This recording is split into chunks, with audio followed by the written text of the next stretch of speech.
नमस्कार दोस्तों, आपका स्वागत है फिर से आपके अपने चैनल पटवाल्स फार्मिंग एंड ब्लॉग्स में। और आज मैं चर्चा करूंगा पहाड़ में बसे सभी वह लोग जो कि स्वरोजगार के प्रति अपना जीवन यापन करने के लिए पॉली हाउसेस में कैसे खेती करते हैं, जिसका कि स्वयं मैं एक उदाहरण हूं। और आप में से कोई भी जो कि पॉली फार्म की खेती करता है, वह कैसे अधिक गुणवत्ता और अधिक पैदावार पैदा करता है, किस प्रकार इसमें मेहनत है, किस प्रकार यहाँ पे समस्याओं का हमें सामना करना पड़ता है, वह सभी मैं आपको आज इस वीडियो में दिखाऊंगा, इस ब्लॉग में दिखाऊंगा। तो चलिए और लेते हैं पॉली हाउस का बाहर का एक सुंदर सा नज़ारा दिखाता हूँ और चलते हैं फिर पॉली हाउस के अंदर।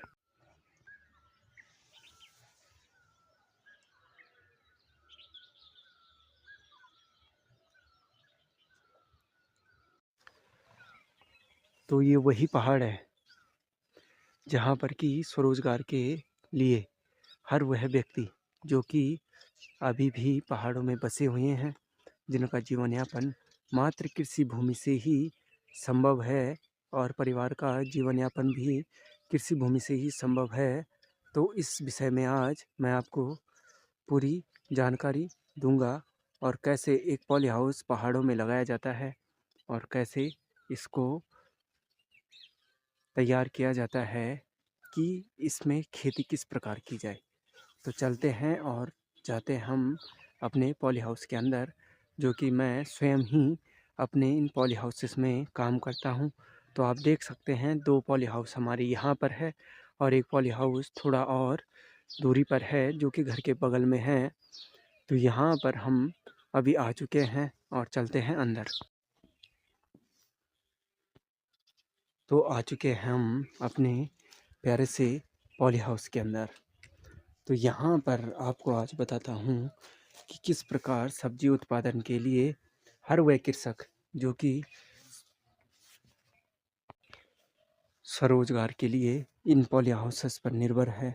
और देखिए, स्वरोजगार का यहाँ पे मुख्य संदेश जाता है कि इसके द्वारा पॉली हाउस में जो भी छोटे या बड़े किसान भाई हैं, जो भी इन पॉली हाउसेस में काम करते हैं और अपना जीवन यापन करते हैं, तो वह इन फसलों को मौसम अनुकूलित उन सभी फसलों को पॉली हाउसेस में लगाया जाता है और अच्छी पैदावार के लिए उचित गुणवत्ता की जो बीजों का भंडार है, बीज भंडारण है, या दूसरे शहरों से मंगाया जाता है, जिससे कि इन सब्जी उत्पादों को बेचकर वह अपने जीवन की रोज़मर्रा की आवश्यकताओं को और जीवन की जो उनकी आर्थिक आवश्यकता है उनको पूर्ण करते हैं।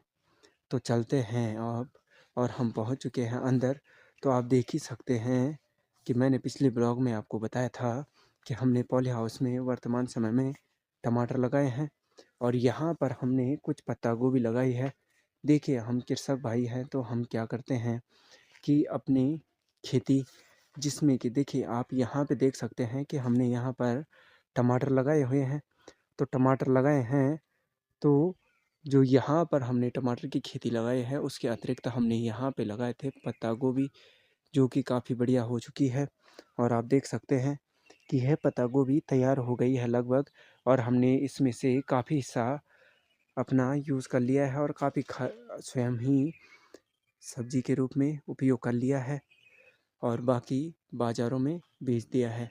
तो यहाँ पे हमारा जो पूरा इतना एरिया था उसमें हमने पूरी पत्ता गोभी लगाई थी, जो कि अब थोड़ी सी बची है, जिसमें कि अभी तक हमारे 30 पत्ता गोभी से अधिक पौधे अभी बचे हुए हैं। तो यह इसलिए उपयोग किया जाता है कि अन्न ऐसे समय जबकि बाज़ारों से सब्जियों की दरें जो कि बहुत अधिक मात्रा में, बहुत ज़्यादा मात्रा में महंगी होती है, उनके बचाव के लिए और अपनी दैनिक सब्जियों का प्रयोग सब्जियों के रूप में प्रयोग करने के लिए, सब्जी का उपयोग करने के लिए लगाया जाता है, अपनी आवश्यकताओं को पूर्ण करने के लिए। तो अब चलते हैं हम टमाटर की ओर। तो देखिए, पत्ता गोभी में मेहनत भी है, लेकिन आपको यहाँ पे मैं बताना चाहता हूँ कि जितना यह आसान लग रहा है, जितना यह सुंदर लग रहा है, उतना ही इसके पीछे एक बड़ा संघर्ष और मेहनत भी छुपी हुई है, जो कि मात्र वही किसान भाई समझ सकते हैं जो कि इस पर निरंतर काम करते हैं। तो आप देख सकते हैं कि यहाँ पे हमारे टमाटर के जो पौधे हैं वो काफ़ी बढ़िया हो चुके हैं, जिन्हें कि 2 हफ्ते से ऊपर हो गया है और कुछ में अभी फूल भी आ चुके हैं। तो आप यहाँ पे देख ही रहे होंगे कि यहाँ पे हमने धागों का प्रयोग किया है और ऊपर आप देख सकते हैं कि हमने इन धागों को बांधने के लिए तार का प्रयोग किया है, जो कि एल्युमिनियम वायर है उसका प्रयोग किया है, जिस पर कि हमने धागे को टांग रखा है, जिससे कि हमारे पौधे जो हैं टमाटर के जो पौधे हैं जो कि अब बड़े होने लग गए हैं, तो उनको ऊपर के लिए बेल के रूप में एक सहायता मिलेगी, जो कि कहीं किसान भाई सूखी और कच्ची डंडियों का भी प्रयोग करते हैं टमाटर के लिए, लेकिन पॉली हाउस में उनका प्रयोग करना काफ़ी मुश्किल तो नहीं है, लेकिन काफ़ी संघर्षपूर्ण रहता है। तो यह आप जान लीजिए कि यहाँ पर धागों का प्रयोग इसलिए किया जाएगा कि जो कि हमें हमारे पौधे के लिए सुविधाजनक भी होगा और हमारे पौधे के लिए अच्छा भी होगा, और जिससे कि हमारी जो पौधे में जो पैदावार होगी वो भी काफ़ी बढ़िया होगी। तो यहाँ पे आप देख सकते हैं लगभग हमारे सभी पौधे इस प्रकार तैयार हो चुके हैं कि इनका अब मृत होना अर्थात मतलब मरना या सूख सकते हैं। बाय चांस क्या होता है कि जो भूमि के अंदर कीड़े होते हैं वह उनकी जड़ें खा लेते हैं। अब देखिए जैसे यहाँ पे मैं आपको एक दिखाता हूँ कि यहाँ पे एक पौधा है हमारा जो कि बिल्कुल जड़ से सूख चुका है। तो इसके सूखने का मुख्य कारण क्या है कि जो इसकी जड़ है इसको कीड़े ने ख़राब कर लिया है, ठीक है, खा दिया है। लेकिन अभी भी पौधे में इतनी जान है कि यह पौधा काफ़ी बढ़िया हो सकता है। तो जैसे पत्तियों का पीला पड़ना, जहाँ पे कि हमारे पास जो पोटास है या जो खाद है उसकी कमी हो गई, ठीक है, और यहाँ पे भी जड़ों में वही प्रॉब्लम है। तो देखिए आप पत्तों को देख सकते हैं कि पीले पड़े हैं। तो जो भी किसान भाई मेरे इस वीडियो को देख रहे हैं वो कमेंट करके ज़रूर बताइएगा कि इन पत्तों का जो रंग है वो पीला क्यों हो गया और जो इसकी जड़ें हैं वह ख़राब क्यों हो गई। तो इसका मुख्य कारण यह हो सकता है कि जो हमारी जड़ है, देखिए यहाँ पे हमारा जो कीड़ा है वो सीधा जड़ के सहायता से ऊपर को घुस गया है और अंदर की ओर जा रखा है, जिसने कि अंदर का जो मुख्य हिस्सा था पौधे का वह खा चुका है। तो उसको खा चुका है लेकिन पौधा अभी भी स्थिर है। तो यहाँ पे हमें इसको हटाकर नया पौधा लगाना पड़ेगा। तो इस पॉली हाउस में लगभग हमने इतना जितने पर हमने टमाटर लगाए हैं, कम से कम हमारे यहाँ पे 300 टमाटर के पौधे हैं, जो कि काफ़ी मेहनत और संघर्ष से लगाए हैं। जितना सुंदर यह लग रहा है उतना ही आपको मैंने बताया था कि इसके पीछे मेहनत भी छुपी हुई है। तो चलते हैं आगे की ओर और देखिए यहाँ पे हमें रख रखाव करना बहुत ही महत्वपूर्ण है।